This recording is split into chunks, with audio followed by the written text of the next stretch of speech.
मला असं वाटतं निवडणुकीमुळे वातावरण तापलंय असं आपण म्हणतो, पण ते किती तापू शकतं ते आत्ता मला ह्या हॉलवरनं समजलेलं आहे. मला असं वाटतं की आपल्याला सर्वांना माहिती आहे की आज आदरणीय मुख्यमंत्री आपल्यात आहेत. ते का आहेत आणि ते आपल्याशी आज मोकळ्यापणे बातचीत करणारे आहे. खरं म्हटलं तर फडणवीस साहेब, तुमचं भाषण हे आमच्यासाठी कायम मेजवानी असते. प्रत्येक वेळेला तुम्ही काहीतरी एक नवीन विचार देऊन जाता. मला असं वाटतं आजसुद्धा तुम्ही ठाणेकरांना डेफिनेटली काहीतरी छान विचार देणार आहात, काहीतरी छान अनाऊन्समेंट्स पण करून जाल. सांगता येत नाही, आम्ही आता मुलाखतीच्या वेळेला आपण ते बोलूच. परंतु जेव्हा ते ठाण्यात आहेत, तेव्हा मला असं वाटतं की त्यांचं भाषण किंवा ते काय बोलतील आमच्याशी. अर्थात माझ्याबरोबर सुप्रसिद्ध अभिनेत्री तेजश्री प्रधानसुद्धा आहेत. परंतु तुमच्या आजच्या बोलण्याला आमच्या ठाण्याच्या मामलेदार मिसळीचा चटकदारपणा असणार आहे. येस, आणि अजून एकदा टाळ्या वाजवायच्या तुम्हाला. आपण ज्या रंगायतांमध्ये बसलो तिथला वडा फार फेमस आहे. त्यामुळे त्या वड्याचा चवदारपणा सुद्धा तुमच्या बोलण्यातनं असणार आहे, ही आमची खात्री आहे. आणि मी या मुलाखतीनंतर दोन्हीची व्यवस्था करून ठेवलेली आहे. तुम्हाला जॉईन व्हायचं असेल तुम्ही होऊ शकता. 100% आम्हाला आवडेल, सगळ्यांना आवडेल. परंतु सर, एक विनंती आहे की तुम्ही सावजी तडका पण देऊ शकता नागपूरचा. नक्की नक्की. मला असं कळलं की तुम्ही नॉर्मली भाषणं करता आणि प्रचार सभेच्या वेळेला, आणि हा एक नवीन फॉर्मॅट भारतीय जनता पक्षाने घेतलेला आहे आणि आम्हाला दोघांना ही जबाबदारी दिलेली आहे. आणि हा पहिला प्रयोग आहे असं मला कळलं, आणि प्रयोग असल्यामुळे तो रंगायतांमध्येच आहे. यस. आणि सध्या रंगायतांमध्ये हाऊसफुल बरेच प्रयोग होतात. मला एक प्रयोग आहे. आपण मग थोडंसं क्रिकेटवाले लोक आहोत, तर क्रिकेटची मॅच असेल तेव्हा तो बॉलर असतो ना, त्याला एक रनअप घ्यावा लागतो. त्यामुळे मी थोडासा एक 2 मिनिटाचा रनअप घेणार आहे आणि मग नंतर तुमची बॅटिंग आपल्याला बघायची आहे. तो रनअप एवढ्यासाठीच की ठाणेचा इतिहास सगळ्यांनाच माहिती आहे. त्याच्याबद्दल काही वाद नाही की श्रीस्थानक ते शिलाहार राजा ठाणे हा फार इतिहास झाला. आपण त्या इतिहासात आज रमणार नाही आहोत, कारण की आपल्याकडे मोजून 1 तास आहे.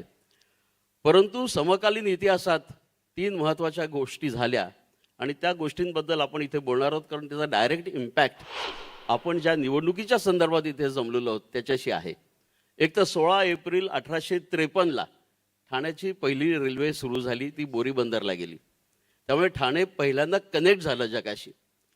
दुसरा माइलस्टोन हा 1960 साली जेव्हा मंगल कलश आला, महाराष्ट्र स्थापन झाला, त्यानंतर जे औद्योगिकरण झालं आणि जवळजवळ 50 वर्ष अहोरात्र, बहुतेक जुने ठाणेकर इथे आहेत, त्यांनी ठाणं कधी झोपलेलं पाहिलंच नाही, एवढ्या फॅक्टरीज होत्या. त्यामुळे दुसरं माइलस्टोन जो आहे तो औद्योगिकरणाचा आहे, त्याचा इम्पॅक्ट शहरावर झालेला आहे. आणि तिसरा माइलस्टोन डेफिनेटली अर्बनायझेशनचा आहे.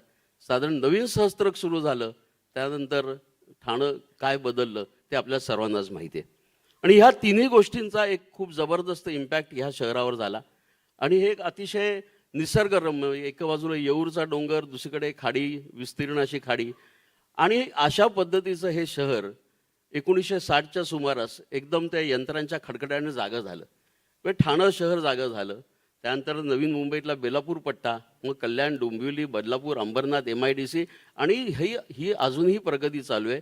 आणि आपण आता FDIच्या गोष्टींचा उल्लेख करतो की एवढी मोठी गुंतवणूक येते वगैरे, पण सर आम्ही अभिमानाने सांगतो की ठाण्याने FDIचं पहिलं पान जे आहे ते लिहिलेलं आहे. कारण सगळ्या MNCs, बहुराष्ट्रीय कंपनी ठाण्यात त्यांच्या फॅक्टरी सुरू केलेल्या आहेत त्यांनी. आणि जेव्हा नवीन उद्योग सुरू झाले तेव्हा स्टार्टअप्स ह्या सुद्धा ठाण्यातच सुरू झाल्या. त्यामुळे आम्ही ठाणेकर कोणीच मान्य करणार नाही की ठाणे ही डॉर्मेटरी आहे, इथे लोक फक्त रात्री येऊन झोपतात आणि दिवसा मुंबईत जाऊन काम करतात. हे चूक आहे. ठाणं आता जागं शहर आहे. तिथे मॉल्स आहेत तसे, येस, आणि मोठी मोठी ग्रंथालय आहेत 150-150 वर्ष जुनी. तर थोडक्यात हा ठाण्याचा इतिहास मला तुम्हाला सांगायचा होता. आणि आता आपण सरळ प्रश्नांकडे वळूया, कारण की आपल्याला तुमच्याकडनं बरंच काय ऐकायचं आहे. त्यामुळे तेजश्रीला विनंती करणार आहे की आता पहिला बॉल तू टाक आणि बॅटिंग आता सुरू करूया.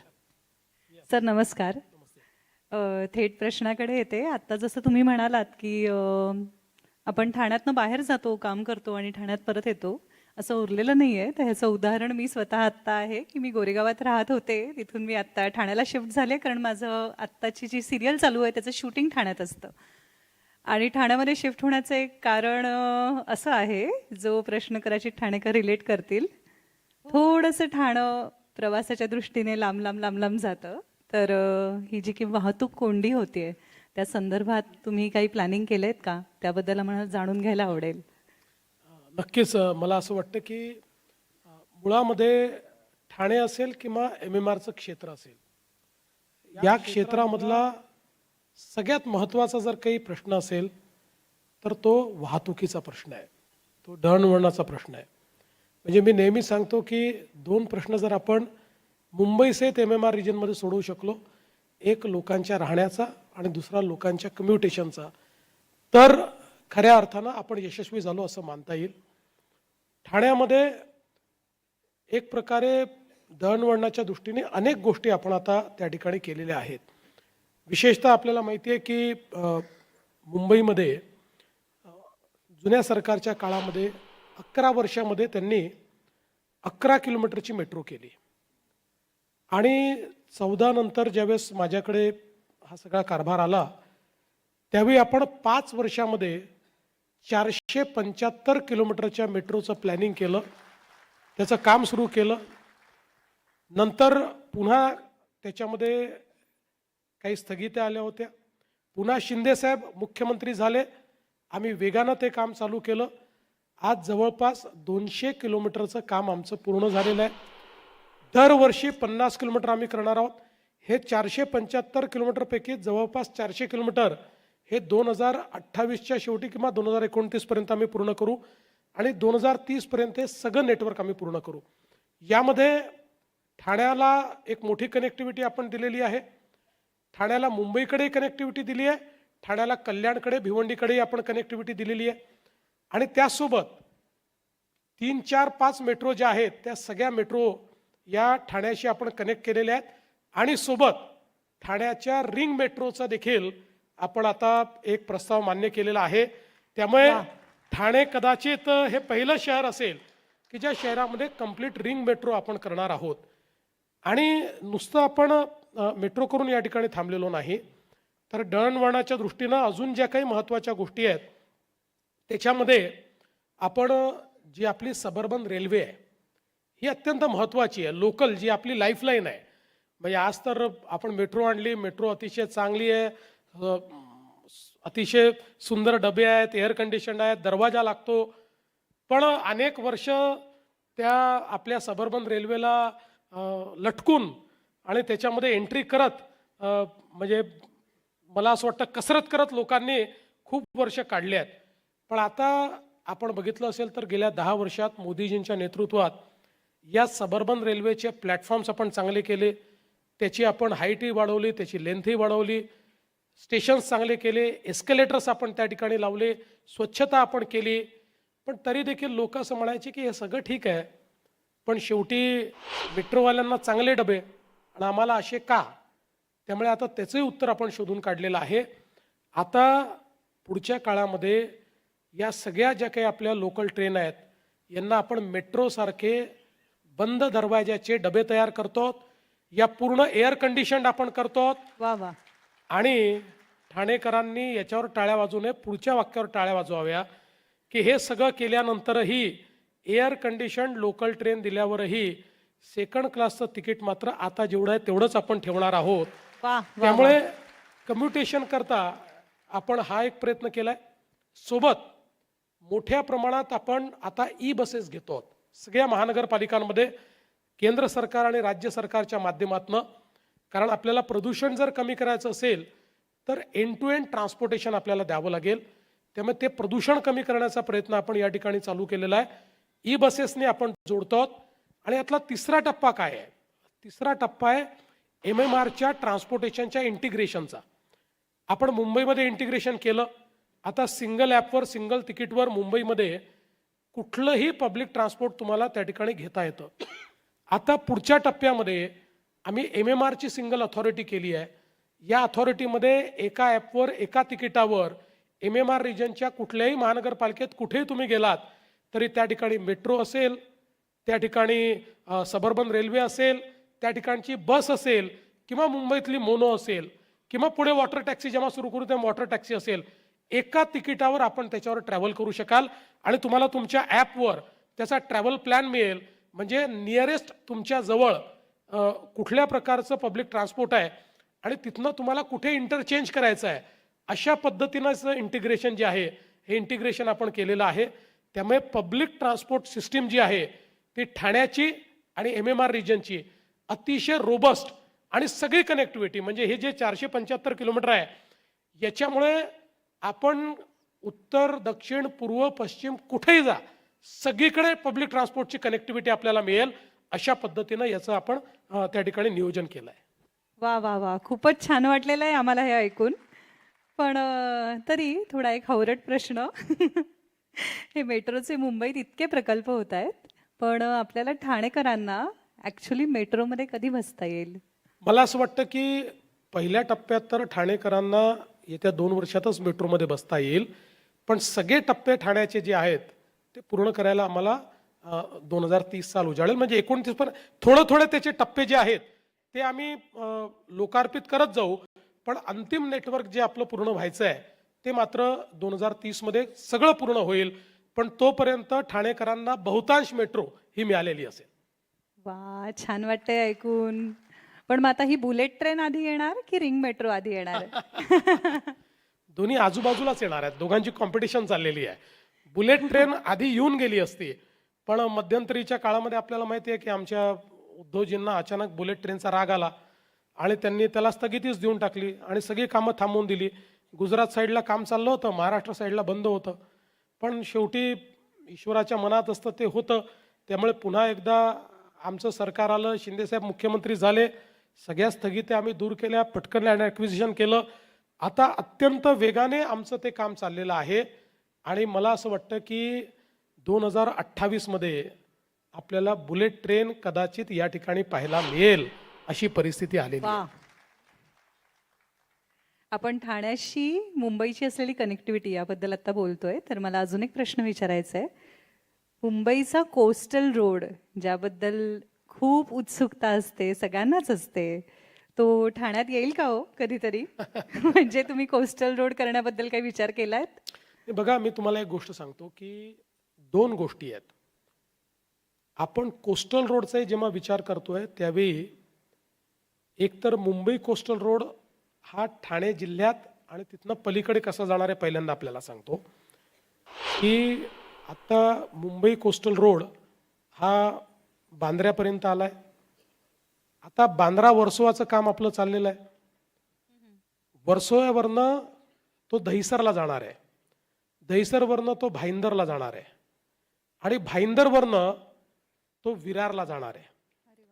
म्हणजे आता भाईंदर टू विरार म्हणजे उत्तन, भाईंदरचं जे उत्तन आहे, उत्तनपासनं तो विरारला जाणार आहे. विरारपासनं एक मल्टी मॉडेल रोल कनेक्टिव्हिटीचा हा थेट अलिबागपर्यंत जाणार आहे. म्हणजे आपण जर विचार केला तर मुंबईला पूर्ण एक रिंग रोड आपण तयार करतो आहोत या कोस्टल रोडच्या माध्यमातून. आणि ठाण्याचा जर आपण विचार केला तर वसईची खाडी आणि ठाण्याची खाडी अशा जे 2 भाग आहेत, या 2 ठिकाणी आपण 2 अशाच प्रकारचे कोस्टल रोड ठाण्याचे आपण तयार केलेले आहेत. या ठाण्या कोस्टल रोडचा जो पहिला जो काही भाग आहे, ज्या भागामध्ये आपण खारेगावपासनं त्या ठिकाणी नाक्यापासनं तो गायमुखपर्यंत जो नेणार आहोत, याचं जवळपास 94% आता लँड ॲक्विजिशन झालं. याचं काम आपण सुरू करणार आहोत. यामुळे सगळ्यात महत्त्वाचा फायदा काय होणार आहे की आज आपण जर विचार केला तर ठाण्यामध्ये इतका ट्रॅफिकचा प्रॉब्लेम काय आहे, तर सगळा गुजरातचा जो काही वाहतूक आहे ही जी JNPTला चाललेली आहे ही सगळी ठाणे शहरातनं चाललेली आहे. त्यामुळे आपण जर हा कोस्टल रोड केला तर ही संपूर्ण जी वाहतूक आहे ती आपल्याला डायव्हर्ट त्याच्यावरनं करता येईल. त्यामुळे एक मोठी कनेक्टिव्हिटी तयार होईल आणि हे सगळं कंजेशन त्या ठिकाणी संपेल. आणि दुसरं कोपरीपासून बाळकुंपर्यंत असा दुसरं आपण जो काही कोस्टल रोड तयार करतो आहोत त्या कोस्टल रोडमुळे आणि मग एक त्याला एक लिंक साकेतला आपण या दोघांना एक जोडणारी एक लिंक तयार करतो आहोत. या संपूर्ण नेटवर्कमुळे ठाणे खूप मोठ्या प्रमाणात डिकंजेस्ट होणार आहे. आणि तिसरं, आपल्याला कल्पना आहे की जो ईस्टर्न फ्रीवे आहे आपला, हा ईस्टर्न फ्रीवे आता त्या ठिकाणी छेडानगरच्या जवळ येऊन संपतो. आता ईस्टर्न फ्रीवे छेडानगरवरनं तर साकेत आणि तिथनं पलीकडे म्हणजे आमणे फाटा जो आहे तिथपर्यंत एलिव्हेटेड रोडच्या रूपानं नेण्याचा आमचा प्रयत्न आहे, जेणेकरून आपल्याला आज समजा समृद्धी महामार्ग आहे, नाशिकचा ट्रॅफिक आहे, ह्या सगळ्या ट्रॅफिकला जे भिवंडी, ठाणे आणि तिथनं मुंबई असं जावं लागतं आणि त्या ट्रॅफिकचा जो सगळा जो काही भार आपल्या ठाण्यावर पडतो तो सगळा भार हा इकडे शिफ्ट करण्याचा आमचा प्रयत्न आहे. आणि पॅरलली एक अजून लिंकचा आम्ही विचार करतो आहोत की कशेडीपासनं, म्हणजे हा जो काही आमणे फाटा आहे तिथनं कशेडीला नेऊन कशेडीपासनं तर तिथनं एक रोड तयार करून, कोस्टल रोड तयार करून तो थेट भाईंदरला जो मुंबईचा कोस्टल रोड येतोय तिथे जोडण्याचा आमचा प्रयत्न आहे. त्यामुळे तिकडनं एक वेगळा जो काही रिंग आहे ती रिंग त्या ठिकाणी तयार होईल. हा सगळा ट्रॅफिक बाहेरून गेल्यानंतर आपण विचार करा, आता मी जी रिंग सांगितली आहे या सगळ्या रिंगमध्ये ठाण्याचा सगळा ट्रॅफिक बाहेरून निघून गेल्यानंतर शहरातलाच ट्रॅफिक शहरामध्ये राहील. त्यामुळे आज ठाण्यामध्ये जे लोकांना त्रास सहन करावा लागतो, जो काही संध्याकाळी ट्रॅफिक पुढेच जात नाही अशी जी अवस्था असते, या अवस्थेतनं आपल्याला सुटका मिळेल. आणि यातलं काहीही कागदावर नाही, सगळं जवळपास सुरू झालेलं आहे. ठाणे कोस्टल रोडचा जो सेकंड भाग आहे तो अजून सुरू व्हायचा आहे, पण फर्स्ट भाग हा सुरू झालेला आहे. मी जसं सांगितलं की त्यातलं सगळ्यात क्रिटिकल काय होतं, लँड ॲक्विजिशन होतं, तेही 94% आम्ही पूर्ण केलं आहे. म्हणून मला असं वाटतं की ही जी कनेक्टिव्हिटी आहे एक प्रकारे ज्याला आपण म्हणू शकतो की भविष्यातलं जे MMR रिजन आहे, या MMR रिजनची सगळी कनेक्टिव्हिटी ही आम्ही तयार केलेली आहे, प्लॅन केलेली आहे आणि त्याचं एक्झिक्युशन आम्ही सुरू केलेलं आहे. मला वाटतं एकदा जोरदार टाळ्या व्हायला पाहिजे एवढ्यासाठीच की तुम्ही जेव्हा बोलवत होतात तेव्हा मला अक्षरशः पॉवर पॉईंट प्रेझेंटेशन बघितल्यासारखं वाटत होतं. आणि एवढी सगळी गावांची नावं आणि कुठे काय काम चालू आहे ते कुठे कनेक्ट होत आहे. आय थिंक देवेंद्र फडणवीस यांची ती खरी ओळख आहे. आणि एक अजून मला सांगायचं राहिलं की आता तुम्ही गोरेगावहून ठाण्याला आलात, पण आता तुम्हाला माहिती आहे ठाण्यापासून बोरिवलीपर्यंत आपण एक ट्विन टनेल तयार करतो. हो, 23 किलोमीटरचा जो काही हा रस्ता आहे आता, ज्याच्यात 2 तास लागतात, आता या ट्विन टनेलमुळे तो जवळपास 13 किलोमीटरचा होणार आहे आणि 15 मिनिटात आपण तिथे पोहोचणार आहोत. आणि आपण त्या ठिकाणी बोरिवलीवरनं म्हणजे त्याच्याजवळून गोरेगावपर्यंत आपण एक पॅरलल अशा प्रकारचा त्या ठिकाणी म्हणजे वेस्टर्न एक्सप्रेसवेला पॅरलल रोड एक तयार करतो. त्यामुळे त्या पॅरलल रोडमुळे तो DP रोड आहे, त्याच्यामुळे तुम्हाला ठाण्याहून गोरेगावला पोचायलाही फार कमी वेळ लागेल. म्हणजे तुम्ही आता ठाण्यात जरूर राहा, पण ज्या कारणाकरता तुम्ही गोरेगावहून ठाण्याला आलात तर मला असं वाटतं की आता कोणाला त्या कारणाकरता यावं लागणार नाही. गोरेगावमध्ये राहून रोज ठाण्याला जरी यायचं असलं तरी काही अडचण येणार नाही. हे ऍक्च्युली ऐकून म्हणजे सगळ्यांनाच छान वाटणार आहे. पण आता माझ्या क्षेत्राबद्दल सांगावं तर आमची अर्धी इंडस्ट्री ठाण्यात आलेली आहे आणि अर्धी इंडस्ट्री गोरेगाव आणि मालाड साईडला आहे. त्यामुळे ही खूपच आनंदाची गोष्ट आम्हा कलाकारांसाठी आता तुम्ही सांगितली आहे. भाऊ, मला एक प्रश्न आहे पण तुम्हाला, की तुम्ही एवढं सगळं सांगितलं आणि हा जवळजवळ MMR एरिया 6,500 किलोमीटरचा आहे, स्क्वेअर किलोमीटरचा. परंतु ह्या सर्व जेव्हा आपण मेट्रोज करतो किंवा आणि काय काय सोयी करू, परंतु एक लास्ट माईल कनेक्टिव्हिटीचा एक विषय असतो. म्हणजे आजही कुठच्याही मेट्रो स्टेशनवर आपण उतरलो की तिकडनं ते जर घर 2 ते 5 किलोमीटर असेल तर त्यासाठी बसेस किंवा अन्य काही वाहतूक लागते. तुमची रिंग मेट्रो त्याला एक उत्तर होऊ शकेल, परंतु लास्ट मिनिटचं तुम्ही काय विचार केला आहे नंबर 1. आणि मला एक त्याला जोडूनच विचारायचं होतं आणि त्याचं तुम्ही डेफिनेटली विथ स्टॅटिस्टिक्स उत्तर द्याल मला खात्री आहे की ठाणे किंवा या संपूर्ण MMR क्षेत्राने मुंबईचा मोठा भार हलका केलेला आहे. म्हणजे ह्या सर्व महापालिका एक प्रकारे मुंबई महापालिकेचंच एक्सटेंडेड व्हर्जन आहे, त्यांचं काम करत आहेत. परंतु मुंबईच्या वाट्याला जे लाड येतात ते ठाणे किंवा ह्या MMRचे येत नाही. आम्हाला अजून निधी पाहिजे आहे. त्या दृष्टिकोनातनं तुम्ही काय प्लॅन केलं आहे पुढचे 5 वर्ष किंवा जसं 2028चा तुम्ही आता उल्लेख केलात बुलेट ट्रेनचा, तर आणखीन तुम्ही काय काय प्लॅन केलं? कारण की आम्हाला ते पाहिजे. कारण की कसं आहे, डेस्टिनेशन नेक्स्ट म्हणून ठाणे म्हणजे ठाण्याला घरं परवडतात, ठाण्यात सगळ्या सुविधा आहेत आणि ठाणं चांगलंच आहे राहायला. त्याच्यामुळे ह्या लोड वाढत जाणार आहे आणि मग लास्ट माईल कनेक्टिव्हिटीचा कसा आपण विचार करतोय? मुळामध्ये आपण जे सांगितलं ते अगदी खरं आहे. लास्ट माईल कनेक्टिव्हिटी हीच महत्त्वाची आहे. पब्लिक ट्रान्सपोर्टचा उपयोग तेव्हाच होतो की ज्यावेळी 300 ते 500 मीटरवर तुम्हाला पब्लिक ट्रान्सपोर्ट अवेलेबल आहे आणि त्याच्यातला लास्ट माईल कनेक्टिव्हिटी हा अत्यंत महत्त्वाचा मुद्दा आहे.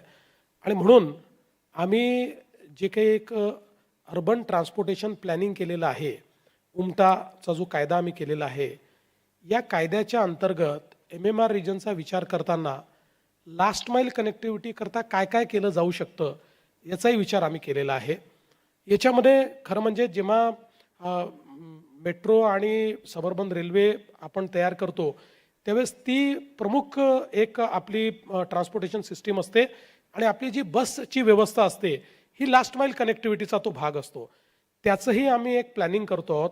विशेषतः आता आर्टिफिशियल इंटेलिजन्सचा उपयोग करून, सॅटेलाईट डेटाचा उपयोग करून, लिगसी डेटाचा उपयोग करून, सगळे आपले CCTV सर्व्हिलन्सचा उपयोग करून याचं आम्ही अशा पद्धतीनं प्लॅनिंग करतो आहोत की ज्यातनं आपल्याला हे लक्षात येतं की कुठे ट्रॅफिक जास्त आहे, कुठे लोकांचं कम्युटेशन जास्त आहे, लोक जास्त कुठे जात आहेत, या सगळ्या गोष्टीचा विचार करून आपण या लास्ट माईल कनेक्टिव्हिटीचं जे प्लॅनिंग आहे ते केलं आहे.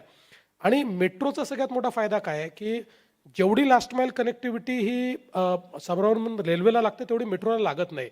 कारण मेट्रोमध्ये स्टेशन्स जवळ असतात. 1-1 किलोमीटरमध्ये सबअर्बन रेल्वेला आपल्याला म्हणजे आपल्या लोकल ट्रेनला 2 किलोमीटर, 2.5 किलोमीटर, 5 किलोमीटरमध्ये स्टेशन द्यावं लागतं. याच्यामध्ये 1-1 किलोमीटरला आपण स्टेशन देतो.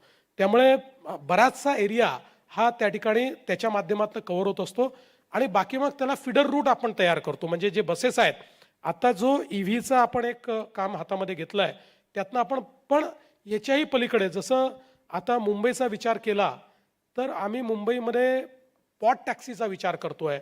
असा वेगवेगळ्या पद्धतीनं जगामध्ये लास्ट माईल कनेक्टिव्हिटी करता जे काही विषय झाले आहेत, तुम्हाला मी एक गोष्ट सांगतो की आता आम्ही एक जस्ट मेट्रो 3 जी आपण अंडरग्राऊंड मेट्रो मुंबईची सुरू झाली, ती मेट्रो 3 सुरू झाल्यानंतर मेट्रो 3 करता आम्ही ट्रॅफिक ॲनालिसिस केला होता रस्त्यावरचा आणि मेट्रो 3 सुरू झाल्यानंतर ट्रॅफिक ॲनालिसिस केला तर त्याच्यामध्ये 30% कंजेशन कमी झालेलं आहे मेट्रो 3मुळे. तर मला असं वाटतं की ही जी काही लास्ट माईल कनेक्टिव्हिटी आहे ती याचा विचार करून आपल्याला करावी लागेल की आपल्याला कंजेशन कसं दूर करता येईल. आणि म्हणून मला असं वाटतं की EV तर आहेच, पण त्यासोबत शेवटी आपल्याकडचे जे काही म्हणजे जरी ते गव्हर्नमेंट पब्लिक ट्रान्सपोर्ट नसले तरी private public transport, auto rickshaw आहेत आपले किंवा टॅक्सीज आहेत, याही आता आपण अल्टरनेट फ्युएलवर सगळ्या नेतो आहेत. त्या ग्रीन टॅक्सीज आणि ग्रीनच आपले ऑटो रिक्षा असले पाहिजे असा आपला प्रयत्न करतो आहे. पुढच्या काळामध्ये आपल्याला हाही विचार करावा लागेल की जसं विदेशामध्ये त्या छोट्या 2 व्हीलर्स असतात की ज्या लोक पार्क करू शकतात, परत घेऊन जाऊ शकतात, अशा पद्धतीचा विचार देखील आपल्याला काही ना काही प्रमाणात करावा लागेल. त्यामुळे लास्ट माईल कनेक्टिव्हिटीचा विचार निश्चितपणे केला आहे आणि त्या संदर्भातलं प्लॅनिंगही आम्ही केलेलं आहे. तुम्ही कोस्टल रोडचा जेव्हा मगाशी विषय मांडत होतात तेव्हा तुम्ही जवळजवळ प्रत्येक त्या खाडीवर पूल बांधतोय आणि आपण ते संपूर्ण ते रिंग तयार करतोय. आपण जेव्हा पाण्याचा विषय बोलतो आणि त्या पाण्यावर काहीतरी एलिव्हेटेड आपण बांधायचा विषय करतोय तेव्हा वॉटर ट्रान्सपोर्ट पण एक विषय होता आणि मला वाटतं तोही अजून शासनाच्या त्या प्रपोजल स्टेजला आहे का काय आहे? म्हणजे कारण जर ही संपूर्णपणे घोडबंदर रोडला आपल्याला हा जो चेन्ना ब्रिज वगैरे ते क्रीक वगैरे आहे ती जर वापरली अगदी आमच्या साकेतपर्यंत किंवा पुढे नवीन मुंबईपर्यंत तर घोडबंदर बराचसा प्रश्न सुटेल. त्याच्याबद्दल काही? एकदम योग्य गोष्ट आपण बोललात आणि हे खरंच आहे की याच्यामुळे घोडबंदरचं जे आज सगळ्यात मोठा जो प्रॉब्लेम आहे तो आपण सॉल्व्ह करू शकतो. या दृष्टीनं म्हणजे आता आमचे रवी चव्हाण साहेब या ठिकाणी आहेत. ज्यावेळेस रवी चव्हाण साहेब आमचे पोर्ट्सचे मंत्री होते त्यावेळी आम्ही याचा एक आराखडा तयार केला होता आणि मग सुरुवातीच्या काळामध्ये आराखडा पूर्ण MMR रिजनचा तयार केला होता. पण पहिल्यांदा आम्ही मुंबईपासून अलिबागपर्यंत रोरो सुरू केली आणि जवळपास 80 नॉटिकल माईलमध्ये आपण त्या ठिकाणी जवळपास वॉटर ट्रान्सपोर्ट सुरू केला. आता आम्ही त्याचा एक अतिशय रोबस्ट असा आराखडा तयार केला आहे. जवळपास 200 नॉटिकल माईलचा हा आराखडा आता तयार झालेला आहे. जवळजवळ 21 स्टेशन्स किंवा 21 जेटीज किंवा 21 पब्लिक ट्रान्सपोर्टचे पॉईंट्स हे त्याच्यामध्ये आपण आयडेंटिफाय केले आहे. आणि ठाण्याचा विचार केला तर याचं जे प्रमुख जे काही आपलं बंदर असणार आहे किंवा पॅसेंजर टर्मिनल असणार आहे हे कोलशेत जे आहे त्या ठिकाणी जे म्हणजे हे वाला दिवा नाही, दुसरं दिवा जे आहे तिथलं छोटं, त्या ठिकाणी आपण 5 जेटीज तयार करतो आहोत. या 5 जेटीजच्या माध्यमातून त्या ठिकाणी वॉटर ट्रान्सपोर्टची सगळी व्यवस्था आपण करणार आहोत. आणि आपण जर बघितलं तर वसईपासनं कोलशेतपर्यंत, त्यानंतर कल्याणपासनं कोलशेतपर्यंत आणि तिथनं आपलं जे नवी मुंबईचं एअरपोर्ट आहे तिथपर्यंत देखील आपण वॉटर टॅक्सी चालू करणार आहोत. नवी मुंबईच्या एअरपोर्टपासनं आपण थेट नरिमन पॉईंटपर्यंत वॉटर टॅक्सी तयार करणार आहोत. असे 21 आपण वेगवेगळे केंद्र तयार केलेले आहेत. त्याचा संपूर्ण आराखडा तयार झालेला आहे, त्याचं काम आपण सुरू केलेलं आहे. आणि मला आता आम्ही कारण शेवटी हे सुरू करायचं तर आपल्याला वेसल्स देखील लागतात. आता आमचे जे नवीन पोर्ट्स मिनिस्टर आहेत नितेश राणे, हे स्वतः परदेशात गेले. त्यांनी त्या ठिकाणी जिथे बेस्ट वॉटर ट्रान्सपोर्ट आहे, नेदरलँड्स असेल किंवा इतर जे कंट्रीज असतील, तिथे जाऊन त्याचा अभ्यास केला. तिथल्या लोकांशी आम्ही आता करार केलेला आहे. कारण आपल्याला पहिल्या दिवशीपासनं या ज्या वेसल्स घ्यायच्या आहेत, या एकतर EV वेसल्स घ्यायच्या आहेत किंवा हायब्रिड वेसल्स घ्यायच्या आहेत. आपल्याला नवीन प्रदूषण तयार करायचं नाही आहे. ते आता आपल्याकडे मॅन्युफॅक्चरिंग त्याचं कमी आहे, त्यामुळे त्याचाही एक करार आम्ही केलेला आहे. टप्प्याटप्प्यानं त्या वेसल्स देखील आम्हाला मिळतील. आणि एक मोठं रोबस्ट म्हणजे आमचा प्रयत्न असा आहे की मुंबईमध्ये जर हे 200 किलोमीटरचं 21 स्पॉट्सवर आपण जर हे वॉटर ट्रान्सपोर्ट सुरू केलं तर एक अंदाज असा आहे की जवळपास 1,60,00,000 लोक पॅसेंजर्स हे त्याच्यामध्ये प्रवास करू शकतात. अशा पद्धतीनं त्याचं प्लॅनिंग हे आम्ही केलेलं आहे आणि त्याचं एक्झिक्युशन देखील आम्ही करतो.